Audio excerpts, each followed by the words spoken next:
Hello, I am here to show you a little bit of some updates of things I've been fixing since last time, and I'm also meeting with Jordan Stoddard today to talk about the game and stuff. He is the artist who created the vitals in the bottom right.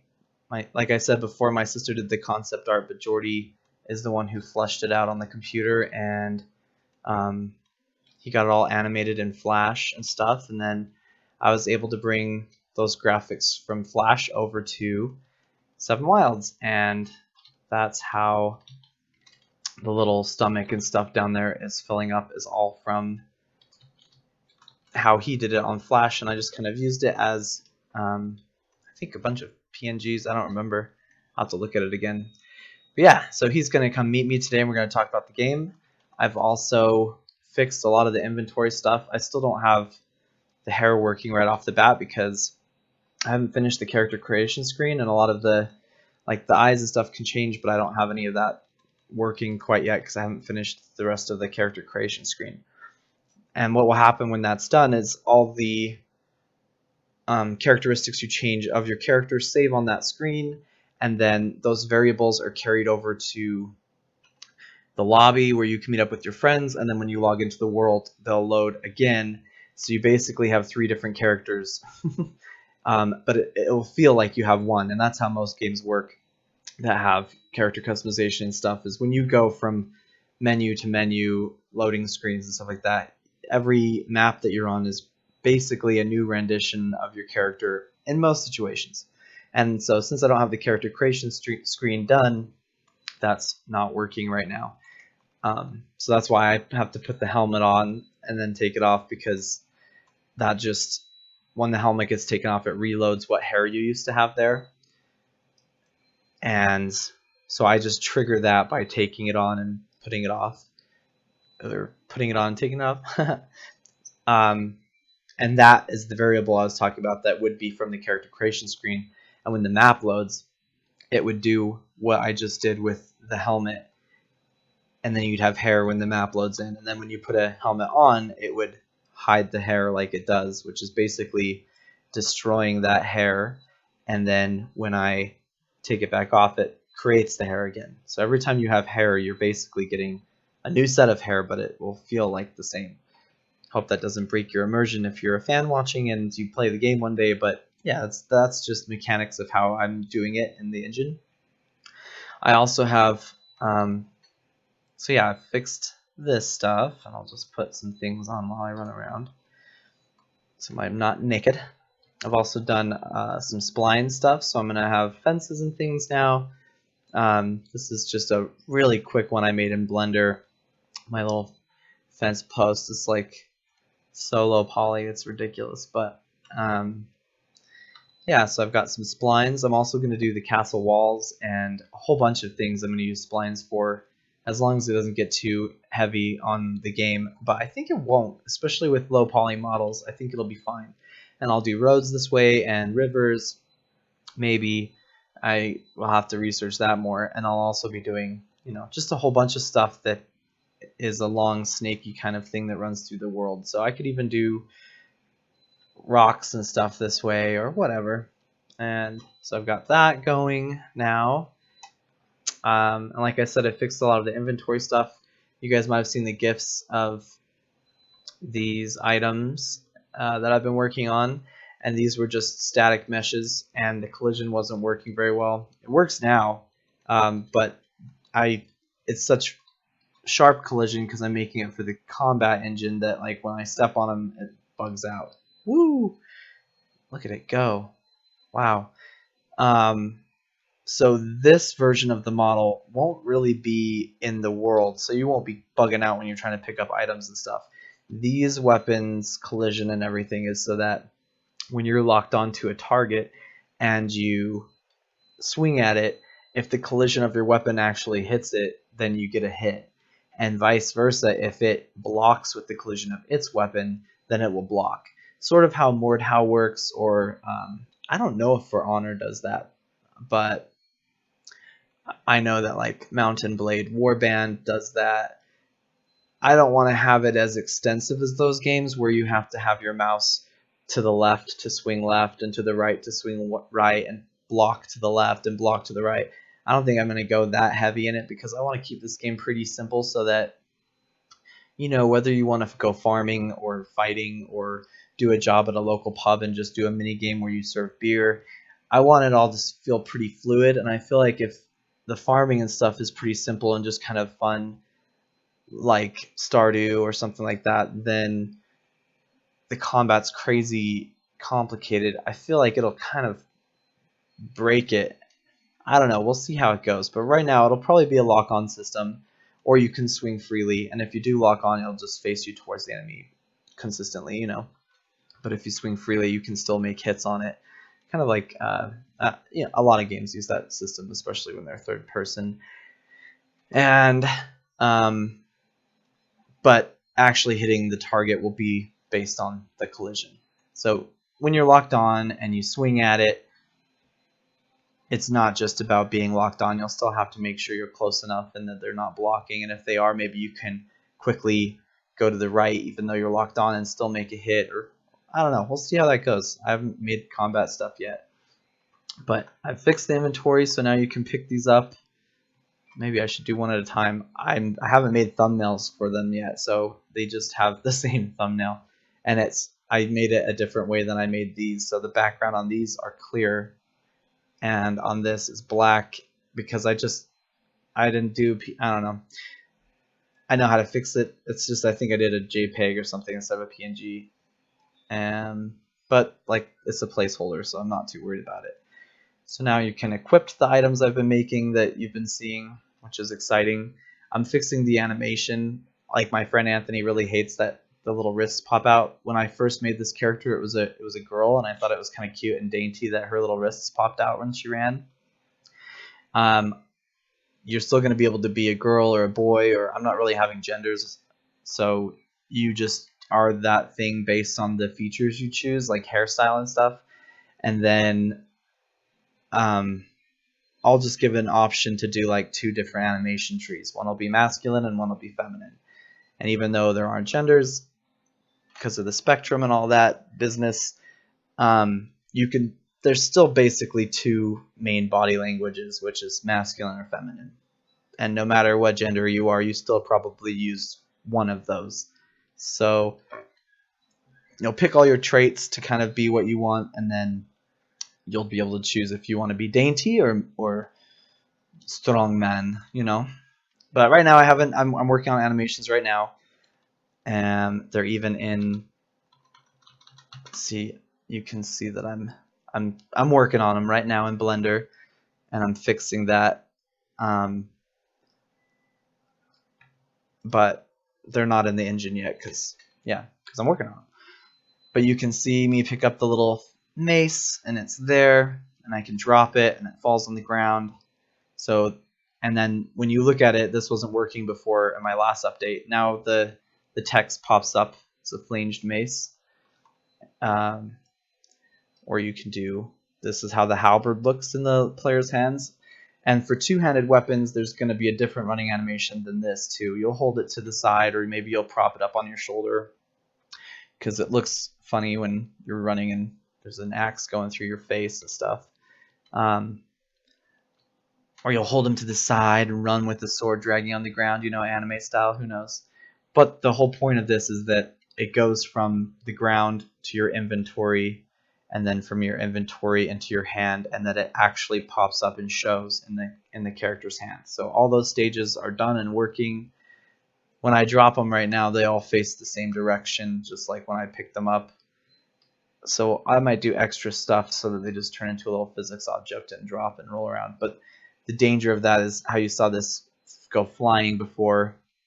I don't know how I'll do it. Or I could do it like a lot of games, which is whatever item you drop, just the mesh of it when it hits the ground is a bag or a chest. And then you open that, or corpse, and you open that and see what's inside it. But I kind of like the whole Bethesda feel of like the item actually appearing on the ground if you drop it that way. And then if you want to put your stuff in a chest, then you can, and it will be there, and you could leave and come back to it later. But we'll see. There's a little Warhammer. It's pretty cute. And then I also have the left hand working too. And I might change how I did these. I kind of just did it so if it's so like this is the back of your character, which is unconventional for this, I guess. And then this hand is your left hand because it's on the same side. And I thought that might confuse people less. But since it lights up when you pick up the item, I guess it doesn't really matter. And when this background is more fleshed out, that'll probably change. So here's the left hand working. It's pretty cute. Since the handle of this shield is just facing horizontal to the shield, your little character would hold it like this. That way when they block, which I don't have animated yet, they'd hold their fist up to where it's kind of facing their chin, you know? Not really, but you know what I'm talking about. Like they're going to flip somebody off, but the finger's not up. So they'll do that, and then that would make the shield look right side up. The other benefit of that is in medieval combat, some people would also punch with their shields. The shield is a weapon, so even in my game, it's categorized as a weapon. There's not like a different category for it just to be a shield. It's in a weapon category, just like all these other weapons. And if you have a shield that equips like this, you'll be able to punch with it and bash people back and stuff like that. Where some different ways you'll hold shields, you'll be able to, you know, slam them into the ground and hide behind them and shoot arrows out from behind them. And then there'll be a third type of shield, which will be more of a generic one where you just kind of block and you can push people back with it. So this is a heater shield, and it's done really toon-like because no shields really had metal handles. In fact, there weren't really metal shields because when your shield is wooden, you kind of want it that way. When a weapon comes at it, there's a chance that the weapon could get stuck in the wood of the shield, and then you just have to pull it away, and you've basically disarmed the guy. And if they want to hang on to it, that's fine too, because you can take the other weapon in your hand and bash them with it while they're trying to pull their weapon out of your shield. So wood shields are good, and that it's not about durability, it's about compatibility with your fighting style, and there just weren't a lot of metal shields. So this is really toon-like, and I might change it a little bit, but and then with the handles, you know, if you're holding metal, it doesn't have a lot of grip. And metal on metal, the inside of your gauntlet would realistically be leather. But even then, you know, leather on leather has some better grip than metal, I think. And I think that's how they thought too. So the handle probably wouldn't be metal. Also, if your hand got stuck in there and it's metal and they ripped your shield in a weird way, you could break your hand because that metal's not moving if your bones move. And with leather, it might bend, might break a finger or something, but yeah, it's just the metal handle thing. I don't know. Yeah, so they equipped on your little person. When I fix the animations, it won't be bumping through the character's arm like that or head like that. That's another reason why I'm fixing them. And then we'll have little animations, so when you hold right click, you'll block. And when you push left click, you'll swing. And then I don't know what the lock on button will be yet, but you'll be able to lock onto a target and fight him. It really wants me to get that halberd for some reason. So, and then each of the weapons, there's not going to be like crazy stats in this game with leveling up and having to choose your strength and all that stuff, because I do want it to be simplified. So it'll be more of just a skill tree, and you can do farming or you can do fighting or whatever, and you'll just be more proficient with certain weapons. So if you level up, which there won't really be one, it'll just be you do level up, but you're just going to level up more in something that you do often. And I will allow players to level everything to the max because that's fun, and who doesn't like that? Why have so many restrictions when you just want to be able to level everything up to the max? If you just play enough. And then if you level up your skill in combat, then you could choose a weapon tree. And then, you want to do blunt weapons, then it's not necessarily going to make this mace do more damage. Rather, it will just have different perks, like maybe it'll stun the enemies 15% of the time you hit them, or something like that. But every weapon will do pretty much the same damage. There's just different perks. Like with the halberd, you can pull people off horses easier, and maybe you'll be able to cut off limbs easier. But it'll still probably do the same damage as the mace. The warhammer, you can get through armor easier, like ignore damage. But I don't know. I'm still working on all that. I'm just rambling at this point. I'm just happy this works. The last thing I've been working on is finally doing stuff with the camera. So you can zoom in now. You can zoom out. I'll probably have it so if you zoom in really close, the character goes transparent. That is a lot of work, though, especially with having a bunch of items in the game, because that's based on materials. The way I would probably do it, which might be wrong, but I'd have to make all of the materials have an opacity setting for everything, and that way when you zoom in, the opacity changes and you can see through it. And with having so many sets of armor and stuff, we'll see how that goes. I've also made a squinting feature. So if we want to squint, since right click is going to be to block, you do shift and right click and you can squint and look real close at things. The two differences is when you squint like this, it changes your field of view, so it makes it look like it zooms in like that. When you scroll your mouse wheel to change the camera, it moves the actual boom. It moves the spring arm of the camera closer and farther away from the character. That way the field of view stays the same. If you had seen the first mock-up I'd done of the camera, it is a big difference. But if you don't do stuff in Unreal Engine and you don't play with that stuff, it's probably irrelevant and you don't care. So yeah, they'll be zooming in and zooming out just straight up for how you like to see your character. And then gameplay wise, if you see something interesting, you don't really scroll up because it's not really going to make it look that much closer, but you can just hold right click to squint.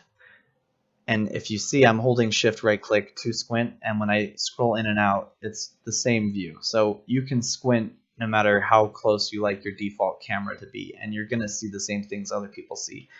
That'll be useful too if you see some fast moving object and you're just kind of exploring the world and something runs by you that's like a creepy creature running on all fours or something. You can squint and see it run by and be like, oh, I'm going that way. The next thing I'm working on as I'm doing the animations is I'm going to make a sprint animation and get sprinting working, and that will finally affect a vital, the first thing to really affect one, and that's going to make that spine drain in the bottom right, the green vital, which you can barely ever see because of the grass, but if I look towards this castle, you can see the green pop up. So as you sprint, it'll drain and then it refills really quick. And you can see it working if I jump. So really I do have that mechanic going, but you can see it drain real quick and then it refills. Not very well because the jumping doesn't do much. So yeah, that's what I've done. As a recap, I've done a spline now so I can make a fence. And if we squint over there, you can see that it does follow the terrain. There's a slight hill there and it sticks to it. And that is awesome. And I'll talk more about the spline later as I get more things done for it, because I did get help with that from the Unreal Marketplace. I did not make that entirely from scratch. I made a spline from scratch and played with it, and then when I found out about it following the terrain and all that stuff and how much manual work you could do every time you want to place one, I was like, I could be working on more important stuff. So I looked on the market and I found this one that this guy had done, and I'll advertise it in the next video. And kind of like I did for this MRPG inventory system that I also got help with from the marketplace.